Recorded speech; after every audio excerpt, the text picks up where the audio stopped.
अस्सलाम वालेकुम जी।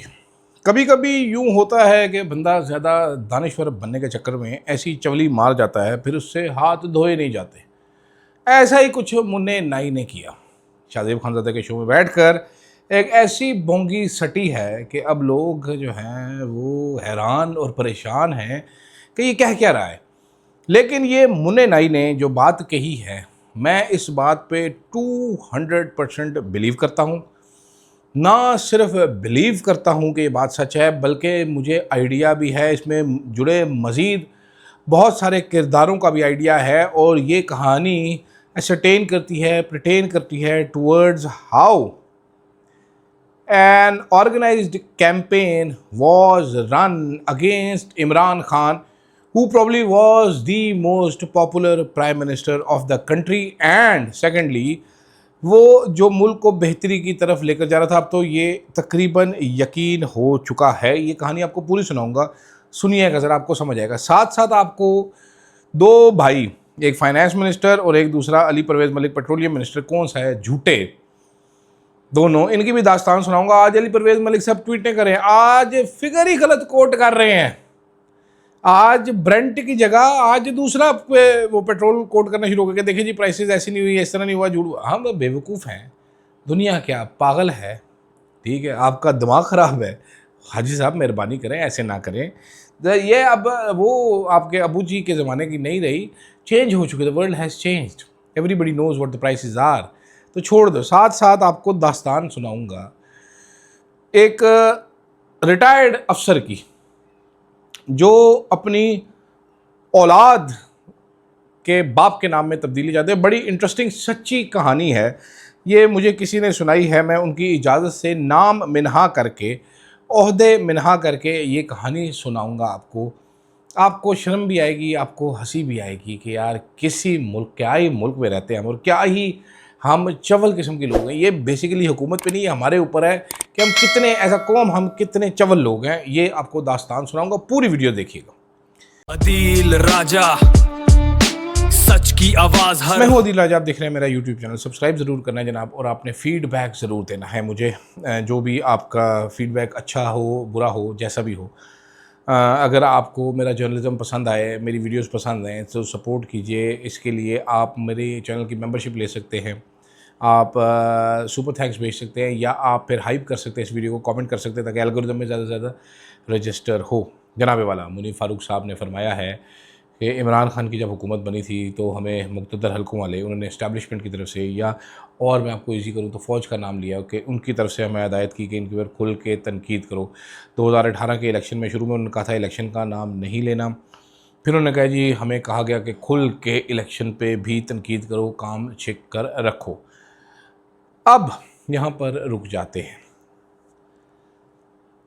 तो ये एक चीज़ मुनीर फ़ारूक साहब ने अब क्लियर की कि शाहज़ेब खानज़ादा, अंसार अब्बासी, ये अमार मसूद, इस तरह के जितने भी चमचे खर्चे, अचानक ही जो आसमा शराजी, ये सारे जो उछल कर आए थे इमरान खान के ख़िलाफ़ बोलने के लिए, इन सब को ऑर्डर था ये करने का फ्रॉम इस्टेब्लिशमेंट। मुनीर फ़ारूक के बकौल ये बात अब कंफर्म होती चली जा रही। मैं आपको इस बात में मज़ीद चीज़ें ऐड करवाता हूँ। याद है मैंने आपको बताया था एक दफ़ा वाक़या अरशद साहब के घर बैठने का। इन जो इमरान खान साहब पे, सॉरी ये कर रहा हूँ, मेरी ये असल में जब से ये हार्ट अटैक हुआ उसके बाद से ये जो है, और ये जो पार्ट है सोया हुआ है, मतलब सुन हुआ है, वो जागा नहीं। तो खैर कहाँ से सुनाना शुरू करूँ। जब इमरान खान साहब गए थे रशिया, तो as soon as he was about to land in Russia, तो एक साहब थे जिनको अरशद साहब गंजा शैतान करार देते थे, नाम लिखते थे उनका। वो गंजा शैतान जो है, उस गंजे ने जनाबे वाला ढेरों ढेर साफ़ियों को मैसेजेस भेजने शुरू कर दिए, यार ये देखो ये चला गया, ज़रा ये चला दें, ये चला गया, यार ये चला दें, ये चला गया। सारों साफ़ी अचानक ही पागल हो गए कि इमरान खान क्यों चला गया, इमरान खान क्यों चला गया। तो मैंने अपनी आंखों से देखा, बता रहा हूँ आपको।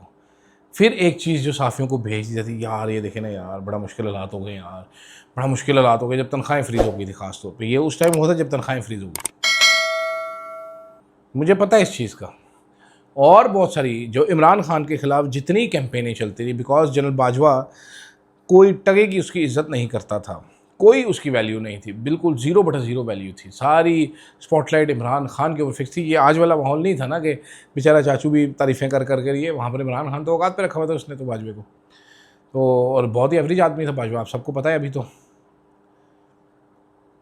सारी प्रेशर जो है मुझे तो मालूम है वहाँ से आता था। और ये जो मुनीर फ़ारूक, ये उमर चीमा, ये सारे ये अपना आसमा शराजी, अंसार अब्बासी, ये जो सारे जमहूरियत के आला मुकाम चैम्पियन हैं, ये बेसिकली स्लीपर सेल थे इस्टेब्लिशमेंट के। इनको वहाँ से इंजेक्शन लगाए जाते थे, वहाँ से ये जनाबे वाला वो बने हुए थे जमहूरियत के चैम्पियंस।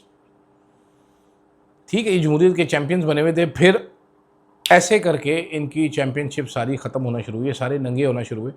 और ये वो चीज़ें हैं जो मैंने अपनी आंखों से ख़ुद देख रखी हैं, आप लोगों में से बहुत सारों ने भी देखी होंगी।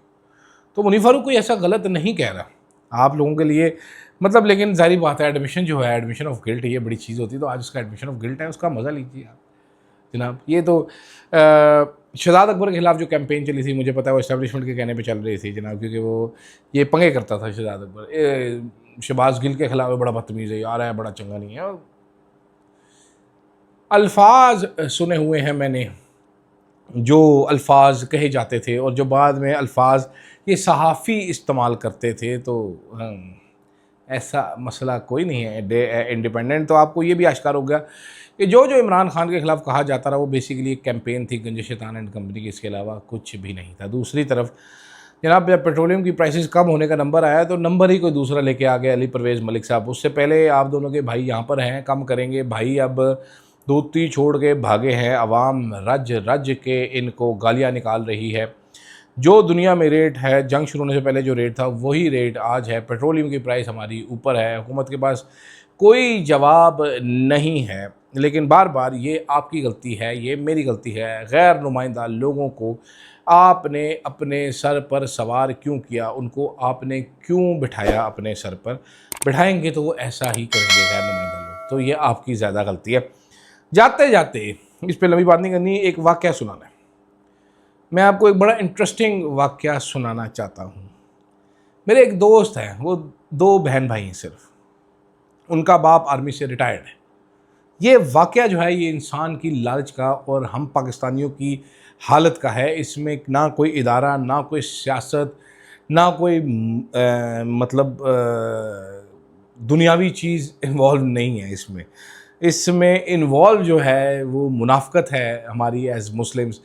किस तरीके से हम झूठे हैं, किस तरीके से हम इंसानी लालच में लिबड़े हुए हैं। तो जनाबे वाला, मेरे एक साहब थे, मैं आपको वाक़या ऐसे सुनाता हूँ। एक साहब थे, उनकी शादी हुई, उनकी कोई औलाद नहीं हुई।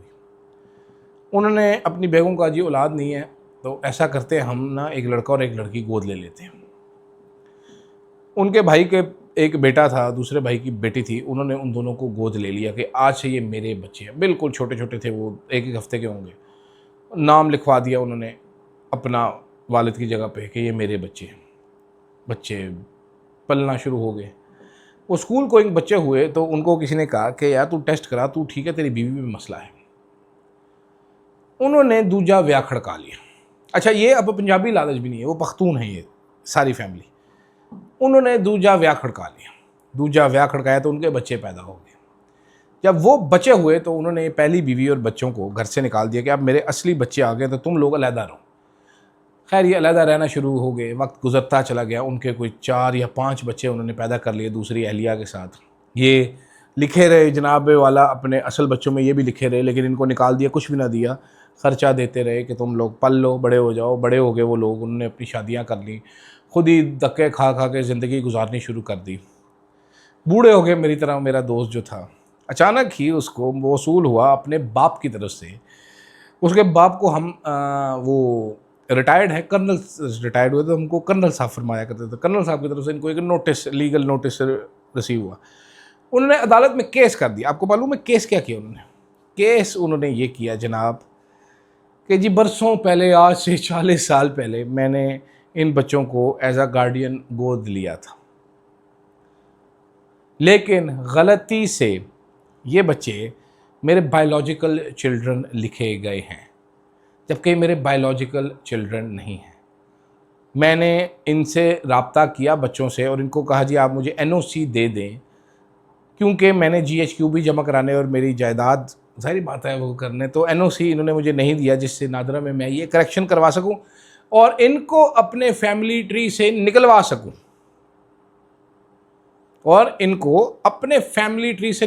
सकूं तो लिहाजा अदालत मेरे हक में डिग्री जारी और बच्चों को नोटिस भी किया और साथ उनके असली बाप को भी नोटिस किया। अब उसका मुझे फ़ोन आया, वो हंस रहा था, कहते इस उम्र में अब मैं क्या करूँगा यार, बाप का नाम चेंज करवाऊँगा। मैंने कहा यार तुझे पता है क्या काम करना चाहिए? मैंने कहा तू अदालत में जाके कह जी इसको छितर मारने चाहिए कर्नल को, बाबे को। मैंने कहा जी वहाँ पर जाके बता कि जनाब मैं इतना छोटा था, मैं तो होश में भी नहीं था जब ये मुझे चुक के ले आया एक सब्ज़ी के पैकेट की तरह, क्योंकि उस टाइम इसको मेरी ज़रूरत थी। बाद में इसने देखा कि मेरी अपने बच्चे पैदा हो गए हैं, तो अब इसको याद आया कि जायदाद में मैं, क्योंकि कबर मेरी टांगे हैं, मैं मरने वाला हूँ, जायदाद में हिस्सा ना देना पड़ जाए, इसलिए ये अदालत जाके ये काम करवाना चाह रहा है। ये सिर्फ इसलिए क्योंकि इसने जायदाद में हिस्सा नहीं देना, क्योंकि अब इसके बायोलॉजिकल या अपने बच्चे पैदा हो गए हैं, तो मैं जो हूँ अब लेपालक हूँ, मेरी ज़रूरत नहीं है। मैंने कहा तो अदालत को कहे जनाबे वाला मेरा क्या कसूर है, क्या ये मेरे से पूछ के मुझे लेके आया था? जिस टाइम इसने मुझे घर से निकाला मैं तो उस टाइम भी नाबालिग था, ना समझ था, स्कूल में था मैं। तो व्हाट इज़ माय इशू? ये मुझे दोबारा नोटिस कर रहा है कि तुम अदालत में आओ, वकील करो, खर्चा करो और ये केस लड़ो मेरे साथ। ये पागल का पुत्र तो नहीं है।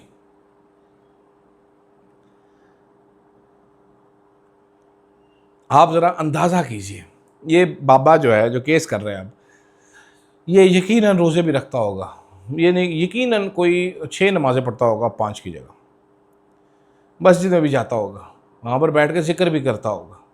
इससे बेशर्म को इतनी शर्म नहीं। हमारे यहाँ पर मसला सारा मसला ये है कि हम पकड़े ना जाएं। हम दाढ़ी भी इसलिए बढ़ा लेते हैं कि हमसे कोई सवाल ना करे। बड़ी बातें मैं कर सकता हूँ इस पर, लेकिन लोग फिर माइंड करेंगे, तो यहाँ तक ठीक है। मैंने कहा आपको सिर्फ वाक़या सुना दूँ लालच कैसा है। पॉलिटिक्स से हट के था, मुझे मालूम है, लेकिन बड़ा इंटरेस्टिंग था। मुझे दीजिएगा इजाज़त जनाब, अल्लाह हाफ़िज़। Yeah, truth on the mic. शहर शहर में नाम गूंजे, फ्लो है आग, हर खबर पहले, दुश्मन भागे आगे भाग, आवाज उठाए ना डरे ना झुके, अदील राजा, अदील राजा, देखे सारी दुनिया, power of the press, Adeel Raja, Adeel Raja, Adeel Raja.